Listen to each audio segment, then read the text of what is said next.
కాలుష్యం గుర్తొస్తుంది. మన పండుగలు వచ్చినప్పుడు సంక్రాంతికి గోడల మీద ప్రేమ పుట్టుకొని వస్తుంది. కానీ మనం జాగ్రత్తగా ఆలోచన చేస్తే ఈరోజు గణపతి ఉత్సవాల వలన సుమారుగా 25,000 కోట్ల వ్యాపారం జరుగుతుంది. 25,000 కోట్ల రూపాయల వ్యాపారం ప్రత్యక్షంగా జరుగుతూ ఉంటే పరోక్షంగా ఇది 50,000 కోట్ల వరకు ఉంది. అంటే ప్రత్యక్షంగా అంటే గణపతి విగ్రహము, లేకపోతే వస్త్రాలు, పూజా సామాగ్రి, మంగళ వాయిద్యాలు, పసుపు కుంకుమలు, దండలు, ఈ ఇత్యాదులు ఎంతమందిని పోషిస్తున్నాము ఈ పండుగ సందర్భంగా? పూలు అమ్ముకునే వాళ్ళు పోషించబడతారు, వస్త్రాల దుకాణం వాళ్ళు పోషించబడతారు, విగ్రహాలు తయారు చేసుకునే వాళ్ళు పోషించబడతారు, కళాకారులు పోషించబడతారు, మంగళ వాయిద్యాల వాళ్ళు పోషించబడతారు, పౌరోహిత వ్యవస్థ పోషించబడుతుంది, అనేకమైనటువంటిది. ఇది ఎక్కడా కూడా ఈ సంపద భారతదేశం దాటిపోదు. మనం ఇంకోటి గుర్తు పెట్టుకోవాలి, ఏదైనా టీవీ కొన్నాము, ఎలక్ట్రానిక్ వస్తువు కొన్నాము, ఈ డబ్బంతా కూడా ఫారిన్ కంపెనీలకు వెళ్ళొచ్చు, దేశీయమైనటువంటి వ్యక్తులకే వెళ్తుంది. ఇక్కడ ఉన్నటువంటి వాళ్ళ కుటుంబాలలో మనం వెలుగులు నింపినటువంటి వాళ్ళం అవుతాం ఈ పండుగల వల్ల. ఈ పండుగ పరమార్థం ఏమిటి అని, పరమార్థం ఏమని చెప్పుకున్నాం? సంఘటితం చేయటం, సమన్వయం చేయటం. మనం ప్రశ్నించుకోవాలి. ఎలక్షన్లు అయిపోయి ఎన్ని రోజులు అయిపోయాయి, ఎన్ని నెలలు అయ్యాయి, ఒక మాట అనుకున్నటువంటి సందర్భం లేదు. చాలా సంతోషం, మేమంతా గర్వంగా చెప్పుకున్నాం. మా ఊరు చూడండి ఎలా జరిగిందో, ఎంత అద్భుతంగా జరిగిందో. మీరంతా ఉన్నారా, మాట మాట అనుకుంటారు, జుట్టు పట్టుకుంటారు, మా వాళ్ళని చూసి నేర్చుకోండి అని చెప్పి మేము బయట అయితే చాలా మందికి బాగా వాయించి చెప్తున్నాం. కానీ ఇక్కడైతే నాకు అలా అనిపించడం లేదు. మనస్ఫూర్తిగా చెప్పాలి అంటే ఎక్కడ సమన్వయం ఉంది, ఎక్కడ సంఘటితమైనటువంటి ఇది ఉంది? పండుగ అయితే భగవంతుడి దగ్గర కూడా మీ వేషజాలేంటి, భగవంతుడి దగ్గర కూడా మీ వేదాభిప్రాయాలేంటి ఆలోచించుకోవాల్సినటువంటి అవసరము అందరికీ ఉంది, గ్రామస్తులందరికీ ఉంది.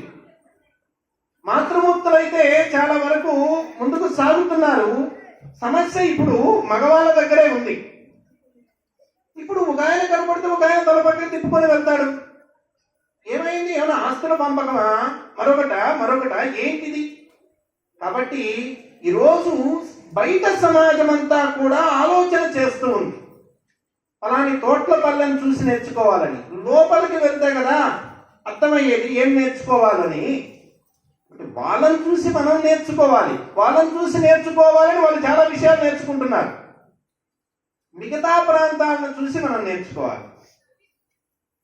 ఈ రోజున గణపతి ఉత్సవానికి సంబంధించి, గణపతి మూర్తికి సంబంధించి కథ విన్నారు కదా. ఇంతమంది స్త్రీమూర్తులు ఉన్నారు. నేను వచ్చేసరికి ఎక్కడ వాళ్ళు అక్కడ నిలబడుతున్నారు, ఇది చూస్తున్నారు. 20 ఇల్లు ఉన్నటువంటి గ్రామంలో కూడా ఓ భజన సంఘం ఉంది. మనకి శివయ్య దగ్గర సోమవారం వెళ్తున్నాం. వాస్తవానికి మీరు అనుకుంటే ఆదివారం స్వామి దగ్గర కార్యక్రమం పెట్టుకోవచ్చు. అంతకుముందు సత్సంగాలు జరిగాయి, సత్సంగాలు కొనసాగించుకోవచ్చు. మీరు స్త్రీమూర్తులంతా వచ్చి ఏదైనా 4 మంచి మాటలు మాట్లాడుకోవచ్చు. దేవాలయ కేంద్రం దేనికోసం? మేము బయటికి వెళ్ళినప్పుడు చెప్తాం, దేవాలయం అంటే ఒక అన్నశాల. ఆకలితో ఉన్న వాడికి భోజనం పెట్టింది అనాదిగా ఈ దేవాలయ వ్యవస్థ. దారిన పోయేవాడి దాహం తీర్చింది, ఆకలి తీర్చింది. దేవాలయం అంటే ధర్మశాల. దారిన పోయేవాడికి వసతి, ఆవాసం కల్పించింది. రాత్రిపూట అక్కడ రక్షణ కల్పించింది దేవాలయ వ్యవస్థ. దేవాలయ వ్యవస్థ అంటే ఒక మల్లశాల నడిచింది.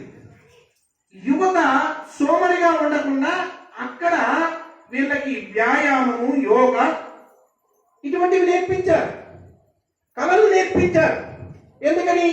శరీరం సక్రమంగా ఉంటేనే మనస్సు సక్రమంగా ఉంటుంది. మనస్సులో అనుకున్నా శరీరం సహకరించకపోతే ఏం చేస్తాం? ఈరోజు బలమైనటువంటి యువత కావాలి, బలమైనటువంటి సమాజం కావాలి, బలహీనమైనటువంటి సమాజం కాదు. అది లేకపోతే బ్రతకలేను, ఇది లేకపోతే బ్రతకలేను, అట్లా అయితేనే బ్రతుకుతాను, ఇలా అయితేనే బ్రతుకుతాను అనేటువంటి సమాజం నుండి నేను ఎలా అయినా బ్రతుకుతాను, నా బ్రతుకుకి ఒక అర్థము, పరమార్థము నా కుటుంబానికి, నా చుట్టూ ఉన్న వాళ్ళకి, నా సమాజానికి చూపిస్తాను అనేటువంటి లక్ష్యము, తపన కలిగినటువంటి సమాజం కావాలి. తాము బలహీనతల నుండి బయట రావాలి. దానికి ఏంటి? శారీరకమైనటువంటి వ్యాయామం కావాలి. వ్యాయామశాల ఏంటి? దేవాలయమే మల్లశాల. దేవాలయమే కళలకి కూడా క్షేత్రం. ఇది నాట్యశాల. భరతనాట్యం కావచ్చు, ఇంకోటి కావచ్చు దేవాలయ కేంద్రంలో నేర్చుకున్నారు.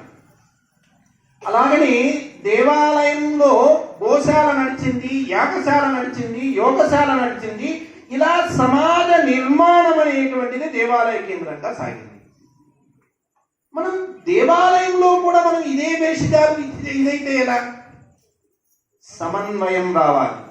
మీరు ఏ పార్టీలో అన్నా ఉండండి, మీ ఆలోచన ఎలా అన్నా ఉన్నవ్వండి, మీరు సమాజం విషయంలో, గ్రామం విషయంలో, భగవంతుని విషయంలో, గురువుల విషయంలో ఏకత్రాటి మీదకి రాలేకపోతే ప్రపంచంలో మిమ్మల్ని ఎవరు రక్షించలేరు. మిమ్మల్నే కాదు, ఎవరిని రక్షించలేరు.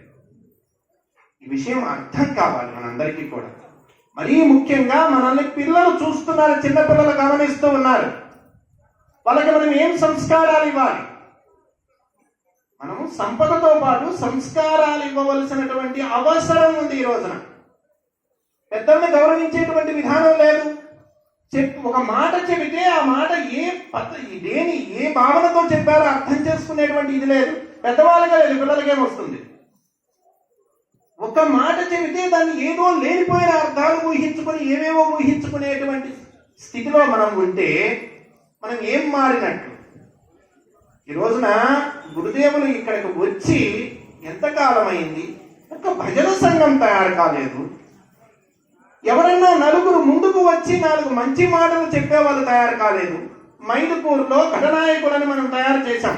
బద్వేల్లో తయారయ్యారు, పూర్వమావెల్లో తయారయ్యారు, కడపలో తయారయ్యారు, ప్రొద్దుటూరులో తయారయ్యారు. సమాజానికి అవసరమైనటువంటి సందేశం వీళ్ళు ఇస్తున్నారు. భజన సంఘాలు తయారయ్యాయి, కోలాట బృందాలు తయారయ్యాయి బ్రహ్మాండంగా. మనం 10 నిమిషాలు కూర్చొని ఆదివారం 10 కిలోమీటర్లు 15 కిలోమీటర్ల నుండి వాళ్ళు ఆటో వేసుకొని అక్కడ వాళ్ళు ఒకళ్ళు వచ్చి వాళ్ళేమో అచలానంద ఆశ్రమంలో భజన చేస్తారు కానివ్వండి. శివరాత్రి వస్తే మనం భజన బృందాలు పిలుచుకొని వాళ్ళు వస్తే మన స్వామి దగ్గర భజన జరుగుతుంది. లేకపోతే ఆయన ఎదురు చూస్తూ ఉండాలి, ఏ భజన బృందం వస్తుందా, ఏ భజన బృందం వస్తుందా అని. ఏమమ్మా, అంత ఖాళీ లేనటువంటి స్థితిలో మనం లేము కదా. ఖాళీగా ఉన్న మనస్సు దెయ్యాల కొంప. మనం దీనికి సరైనటువంటి ఒక ప్రణాళిక సిద్ధం చేసుకోవాలి. ఎందుకు కొంచెం ఆలస్యమైన ఒక 10 నిమిషాలు ఈరోజు మాట్లాడాలి అని అనుకున్నాను అంటే 9, 10, 11 3 రోజులు కూడా నేను ఎప్పుడో కార్యక్రమాలకి సమయం ఇచ్చాను. 11వ తేదీ అవాయిడ్ చేద్దాము అంటే అది సాధ్యం కాల. 11వ తేదీ కూడా సమయం ఇవ్వవలసి వచ్చింది. కాబట్టి ఈరోజు నేను కార్యక్రమానికి రాలేనయ్యా అంటే వాళ్ళు ఒప్పుకోలే, వెళ్ళవలసి వచ్చింది. మనము రేపటి నుండి రేపు మర్నాడు ఆ తర్వాత రోజు ఎవరో ఒకరు ఒక అరగంట సత్సంగం చేస్తారు. మనం ఎన్నోసార్లు చెప్పుకున్నాం, మనిషికి ఏంటి ఏం బలం? పశువుకి మనలో పశుత్వం ఉంది, మానవత్వం ఉంది. పశుత్వాన్ని కూడా దాన్ని కొంతవరకు రక్షించాలి, మానవత్వాన్ని పెంపొందించుకోవాలి.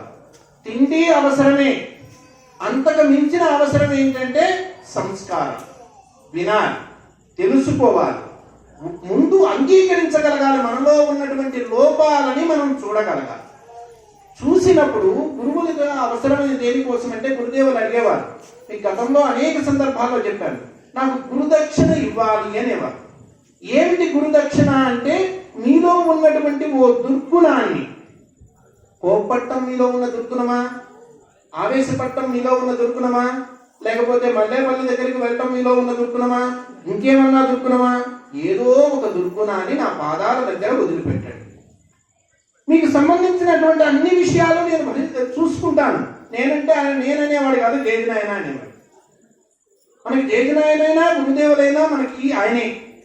కాబట్టి మనలో ఉండేటువంటి దుర్గుణాలు దూరం కావడం కోసం ఆధ్యాత్మిక కేంద్రాలు, శ్రద్ధా కేంద్రాల దగ్గరికి మనం రావాలి.